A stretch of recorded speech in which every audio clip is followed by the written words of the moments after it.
Merci d'être sur la RTS1 et bienvenue dans votre émission chronique du Ramadan. أعوذ بالله السميع العليم من الشيطان الرجيم بسم الله الرحمن الرحيم الحمد لله رب العالمين والصلاة والسلام على أشرف الأنبياء والمرسلين سيدنا ونبينا محمد وعلى آله وصحبه ومن والاه. Chers frères et sœurs en islam, Assalamu alaikum wa rahmatullahi ta'ala wa barakatuh. Nous allons vous parler aujourd'hui, dans votre émission chronique du Ramadan, de la question du divorce au regard, bien entendu, de l'islam. Le divorce ou la répudiation est tout à fait autorisé par l'islam pour soulager les deux conjoints ou leur épargner, n'est-ce pas, des violences conjugales. Mais il faut préciser d'avance que le divorce est l'acte le plus détesté par Allah subhanahu wa ta'ala. C'est un acte que l'islam n'apprécie guère, vu les conséquences néfastes et désastreuses que cela peut engendrer dans la société, en particulier chez les enfants. C'est ainsi que le prophète Muhammad sallallahu alayhi wa sallam nous dit Abradul halal inna Allah ta'ala at-talaq.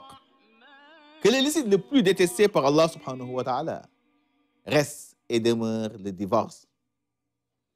C'est pour cette raison d'ailleurs que l'islam établit une série de médiations entre les deux conjoints en cas de conflit ou de malentendu, pour que le mariage soit sauvegardé. Pour juste vous dire que le mariage est quelque chose de très sacré en islam, et le divorce doit intervenir qu'en dernier recours. Chers frères en islam, sachez que le prophète Muhammad alayhi salatu wa salam a maudit tout homme qui passe tout son temps à épouser des femmes et à les répudier quelque temps après. Comme il a également privé le paradis, ou l'odeur même du paradis, à toute femme qui demande le divorce sans motif valable. Il nous dit, sallallahu alayhi wa sallam, أي امرأة سألت زوجها الطلاق من غير بعث حرام عليها رائحة الجنة. Il nous dit que toute femme qui demande le divorce à son époux sans aucun motif valable sera privée de l'odeur du paradis. Sachez également que le divorce est entre les mains de l'homme, c'est-à-dire de l'époux, et non entre les mains de la femme.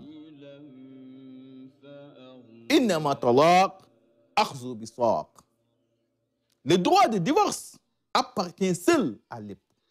Une femme, quel qu'en soit son statut et son rang social, ne peut rompre le lien conjugal à moins qu'elle adopte le procédé appelé khul'u. C'est-à-dire, s'il est avéré que ses droits conjugaux les plus élémentaires sont bafoués, ou que le mari n'arrive pas à les honorer, dans ce cas, la femme peut, avec l'aide, bien entendu, de son tuteur, remettre une partie de la dot à son époux et se retirer, n'est-ce pas, du lien conjugal. C'est seulement ce procédé qui peut la faire quitter, n'est-ce pas, du lien conjugal. Mais encore une fois de plus, le divorce ou le droit de divorce appartient seul à l'époux. Personne autre ne peut le faire à sa place. Il est important de préciser que le divorce ne nécessite pas la présence de témoins. La présence de témoins n'est pas du tout nécessaire en matière de répudiation, comme nous avons tendance à le penser.